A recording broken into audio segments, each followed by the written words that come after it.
Et si je vous disais que votre future récolte record de fraises ne se joue pas au printemps, mais dès maintenant, cet automne?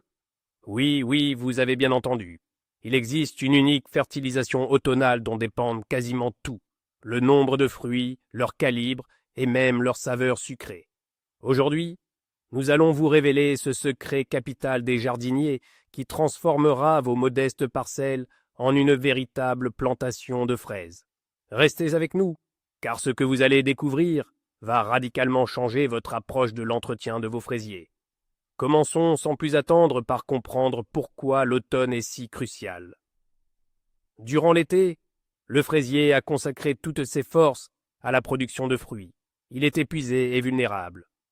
La plupart des jardiniers pensent que sa seule mission est de passer l'hiver. Mais en réalité, c'est justement en automne, après la récolte, que le fraisier forme ses bourgeons floraux pour l'année suivante.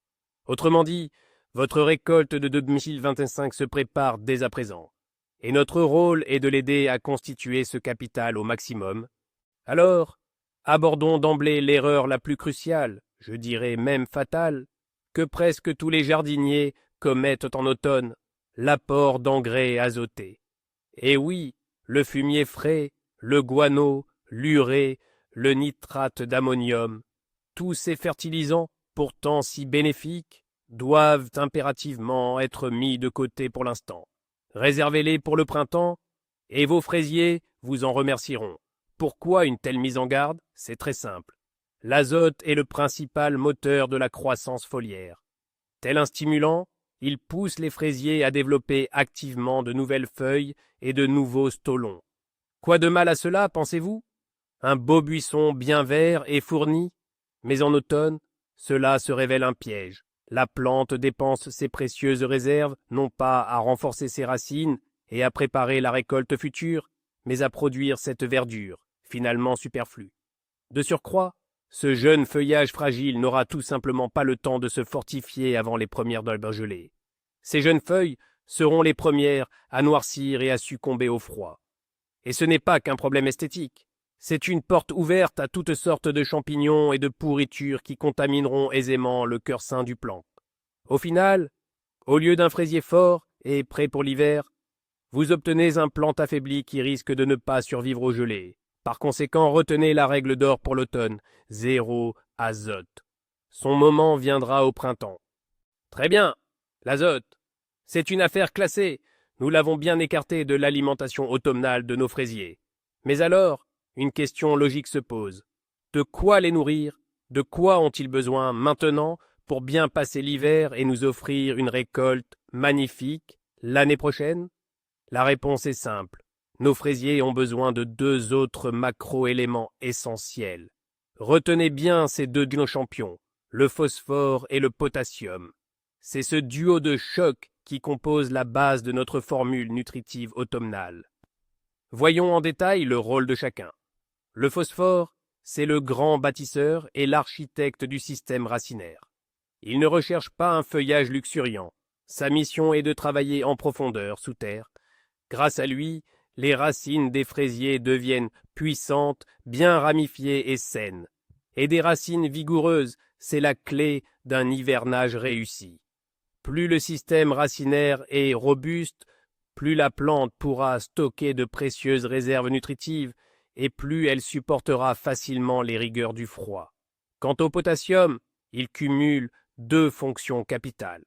Premièrement, il agit comme un véritable antigel naturel. Le potassium aide les cellules des fraisiers à accumuler des sucres, ce qui épaissit la sève et diminue sa température de congélation. En d'autres termes, le plant devient beaucoup plus résistant au gel. Et deuxièmement, et c'est sans doute le point le plus crucial pour notre future récolte, c'est lui, le potassium, qui est responsable de la formation des bourgeons floraux. Ces bourgeons d'où écloront au printemps les fleurs, et par la suite, les délicieuses baies que nous attendons tant. Plus de potassium à l'automne, c'est la garantie de plus de fraises en été. C'est un lien direct et incontournable. Mais avant de se jeter sur les engrais, il est crucial de bien préparer votre parcelle. Vous ne pouvez pas simplement arriver et épandre des granulés sur un sol déjà envahi par les mauvaises herbes. Ainsi, nous risquerions de nourrir davantage nos ennemis que nos fraises elles-mêmes. C'est pourquoi la première étape indispensable est un grand nettoyage. Munissez-vous de vos gants et débarrassez méticuleusement la parcelle de toutes les mauvaises herbes. Non seulement elles volent nutriments et humidité à vos fraisiers, mais elles constituent également un refuge douillet pour les parasites et les agents pathogènes durant l'hiver. Avec les mauvaises herbes, retirez également le vieux paillage, qu'il s'agisse de paille, d'herbes coupées ou de sciure. Au fil de l'été, il a accumulé suffisamment d'agents pathogènes, et laisser ce nid pour l'hiver serait une grave erreur. Au printemps, nous apporterons un paillage tout neuf et propre. Notre objectif est de laisser une parcelle nette et propre, où le fraisier sera le seul et unique acteur principal. Cette étape est primordiale, ne la négligez surtout pas. Une parcelle saine et dégagée garantit que tous vos efforts de fertilisation bénéficieront directement à vos fraisiers, et non aux mauvaises herbes ou aux parasites. De plus, un sol propre facilite grandement toutes les manipulations ultérieures que nous allons aborder à présent. Une fois le massif débarrassé des mauvaises herbes et de l'ancien paillis, le moment est venu de procéder à la taille sanitaire. Rassurez-vous, ce n'est pas si compliqué. Munissez-vous de ciseaux bien aiguisés ou d'un sécateur. Notre objectif est d'éliminer tout ce qui est superflu et pourrait affaiblir la plante pendant l'hiver. Examinez attentivement chaque plant. Que retirons-nous en priorité? Toutes les feuilles anciennes, fanées, rouges ou bordeaux. Elles ont terminé leur cycle, la photosynthèse n'y est plus active et elles ne font que puiser inutilement les nutriments du plant. Éliminez également sans hésitation toutes les feuilles tachées, trouées ou présentant des signes de maladie ou de dégâts de parasites. Elles constituent des foyers potentiels d'infection. Retirez toutes les hampes florales sèches et cassées si elles sont restées depuis l'été. Et voici un point important. Ne taillez pas le plant à ras. C'est une erreur courante qui affaiblit considérablement la plante. Nous devons laisser le cœur sain et jeune de la rosette, c'est-à-dire les 3 à 5 feuilles les plus fraîches et les plus vertes au centre. Ce sont elles qui continueront à fonctionner jusqu'au grand froid et fourniront les nutriments nécessaires des Ponnevarplantes. Toute la taille s'effectue à la base même des pétioles. Ne laissez pas de moignons, ils pourraient les pourrir.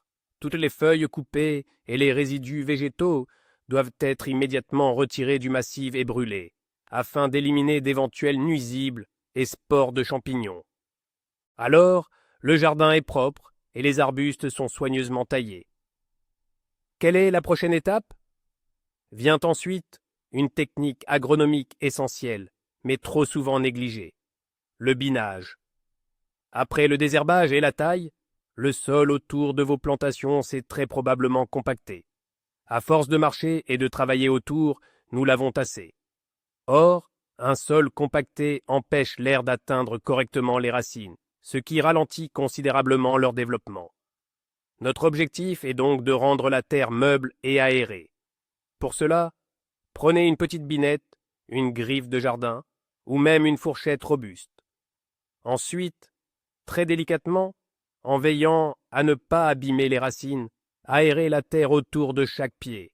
Il est inutile d'aller trop en profondeur. 3 à 5 cm suffisent amplement. Cette opération est particulièrement cruciale si votre sol est lourd et argileux et qu'il a tendance à former une croûte compacte après les pluies. Le binage ne fait pas qu'améliorer l'aération et l'accès à l'oxygène pour les racines. Il permet également aux engrais que nous allons apporter de se diffuser plus rapidement et uniformément dans la zone racinaire au lieu de stagner en surface. De plus, le binage perturbe la quiétude des larves de ravageurs qui se sont déjà installées pour l'hiver dans la couche superficielle du sol. C'est donc aussi une excellente mesure de prévention. Une terre meuble et aérée, c'est l'environnement idéal pour que notre fertilisation d'automne soit parfaitement assimilée. Voilà, nos parterres sont maintenant parfaitement préparés. Il est temps de passer au plat de résistance, les recettes de notre engrais miracle. Commençons par une option pour celles et ceux qui privilégient le jardinage biologique et refusent d'utiliser des produits chimiques dans leur potager. Pour cela, nous avons 2 ingrédients essentiels, dont l'efficacité est prouvée depuis des siècles. Le premier, et le plus facile à se procurer, est la cendre de bois. Ce n'est pas qu'un simple résidu de bois brûlé, mais un véritable trésor de nutriments, du potassium, du phosphore, du calcium et une bonne dizaine d'autres microéléments essentiels. Et ce qui est formidable, c'est qu'ils sont tous sous une forme facilement assimilable par les plantes. La meilleure cendre est celle issue de la combustion de bois de feuillus ou de résidus de récolte comme les fanes de légumes. En revanche, la cendre de charbon ou de déchets ménagers ne convient absolument pas. Comment l'utiliser? C'est un jeu d'enfant. Prenez de la cendre sèche et tamisée, puis répartissez-la uniformément à la surface du sol autour de vos plants. Comptez environ 1 verre par mètre carré de culture. Ensuite, incorporez légèrement la cendre au sol en effectuant un léger griffage. La cendre va non seulement nourrir vos fraisiers en potassium et phosphore, mais aussi légèrement désacidifier le sol, ce que la plupart des variétés de fraises apprécient grandement. C'est une méthode de fertilisation automnale simple, économique et incroyablement efficace. Le second allié organique, qui complétera à merveille la cendre et la farine d'os. Moins répandu peut-être que la cendre, c'est pourtant un véritable super aliment pour le système racinaire de vos plants. La farine d'os est un engrais phosphaté à action lente, mais dont les effets perdurent de très longtemps. Elle regorge de phosphore et de calcium qui se libéreront progressivement pour nourrir les racines de vos fraisiers, non seulement en automne, mais aussi tout au long de l'hiver et même au printemps suivant. C'est un peu comme faire un placement à long terme pour votre future récolte. Le phosphore contenu dans la farine d'os stimule spécifiquement la croissance des radicelles absorbantes, ces petites racines cruciales qui sont responsables de l'assimilation des nutriments du sol. Comment l'appliquer? Le principe est le même qu'avec la cendre. Épandez-la à la surface de la planche de culture à raison d'environ 2 à 3 cuillères à soupe par mètre carré. Cependant, étant donné qu'il s'agit d'un engrais à effet prolongé, il est essentiel de l'incorporer au sol. Un simple épandage en surface ne suffira pas. Mélangez délicatement la farine avec la couche supérieure de la terre juste autour des pieds bas de fraisier. L'association de la cendre de bois, pour son apport rapide en potassium et oligo-éléments, et de la farine d'os, pour son phosphore à libération prolongée, constitue une formule organique quasi idéale pour la fertilisation automnale de vos fraisiers. Elle leur assure tout le nécessaire pour un hivernage réussi et un démarrage printanier vigoureux et productif. Passons maintenant à l'option pour ceux qui n'hésitent pas bas à utiliser les engrais minéraux et qui souhaitent obtenir un résultat rapide, puissant et garanti à 100%. Dans cette catégorie, un engrais se distingue particulièrement. On pourrait même le qualifier d'idéal pour la fertilisation automnale des fraisiers. Retenez bien ce nom, le monophosphate de potassium, également connu sous le nom de phosphate monopotassique. Quelle est son ingéniosité? Sa composition. Il ne contient pas la moindre trace d'azote, qui nous est superflu, voire nuisible, en automne. En revanche, il apporte du phosphore et du potassium sous leur forme la plus pure, la plus concentrée et surtout la plus facilement assimilable par les plantes. Dès que vous l'appliquez à vos fraisiers, les racines commencent pratiquement instantanément à absorber ces éléments vitaux. C'est comme offrir à une personne affamée non pas un simple plat, mais un bouillon nutritif déjà préparé, qui est assimilé en un clin d'œil. Le monophosphate de potassium renforce simultanément le système racinaire, améliore la résistance au gel et stimule la formation des bourgeons floraux. C'est littéralement un 3 en 1. Il agit rapidement et très efficacement. Si vous voulez vous assurer que vos fraisiers ont reçu tout ce dont ils ont besoin et que vous ne souhaitez pas attendre que les engrais organiques fassent leur effet, alors le monophosphate de potassium est votre meilleur allié. Mais que faire si vous vous rendez en jardinerie et que ce fameux monophosphate de potassium est en rupture de stock? Pas de panique. Il existe une alternative classique, éprouvée depuis des décennies. Il s'agit d'une combinaison de 2 engrais simples et abordables, le superphosphate et le sulfate de potassium. On l'appelle aussi sulfate de potasse. Découvrons ensemble comment ils agissent en synergie. Le superphosphate est notre principale source de phosphore. À l'instar de la farine d'os, il fait partie des engrais à libération lente, surtout sous forme granulée. Ces granulés se dissolvent lentement dans le sol, libérant progressivement le phosphore aux racines. Cela garantit une nutrition durable. Quant au sulfate de potassium, il est notre source de potassium et également de soufre, un élément très bénéfique. Contrairement au superphosphate, il se dissout et est assimilé par les plantes beaucoup plus rapidement. Cette combinaison est donc parfaitement complémentaire. Le sulfate de potassium agit rapidement pour améliorer la résistance au froid et favoriser la formation des bourgeons, tandis que le superphosphate œuvre sur le long terme en fortifiant le système racinaire durablement. C'est une solution fiable et économique qui ne déçoit jamais. Attention à ne pas confondre le sulfate de potassium avec le chlorure de potassium. Les fraisiers, notamment, n'apprécient guère le chlore. Le melon, que vous optiez pour des engrais organiques ou minéraux, un point reste absolument crucial, le dosage. La règle d'or s'applique ici, mieux vaut sous-doser légèrement que surdoser. Un excès d'engrais, en particulier minéraux, peut causer des dommages irréversibles. Il peut littéralement brûler les délicates radicelles absorbantes, empêchant ainsi la plante de s'hydrater ou de se nourrir, ce qui entraînera très probablement sa mort. C'est pourquoi, avant toute application, lisez attentivement les instructions figurant sur l'emballage. Le fabricant y indique toujours les doses recommandées pour les différentes cultures. Pour les fraisiers, par exemple, les dosages sont généralement assez standards. Si l'on parle de monophosphate de potassium, il s'agit généralement de 10 à 15 grammes, soit l'équivalent d'environ une cuillère à soupe pour 10 litres d'eau. Si vous optez pour une combinaison de superphosphate et de sulfate de potassium, comptez environ 20 grammes de superphosphate et 10 à 15 grammes de sulfate de potassium par mètre carré. Ne dosez jamais les engrais au jugé. Utilisez des cuillères doseuses ou une balance. Rappelez-vous, notre objectif est d'aider la plante, non de lui infliger un stress chimique. Le respect scrupuleux des dosages est la clé du succès et de la sécurité de votre fertilisation automnale. Maintenant que la question du dosage est réglée, abordons les différentes méthodes d'application de nos engrais. Il existe deux approches principales, l'application sèche et l'application liquide. La méthode sèche convient particulièrement aux engrais granulés ou en poudre, tels que le superphosphate, la cendre ou la farine d'os.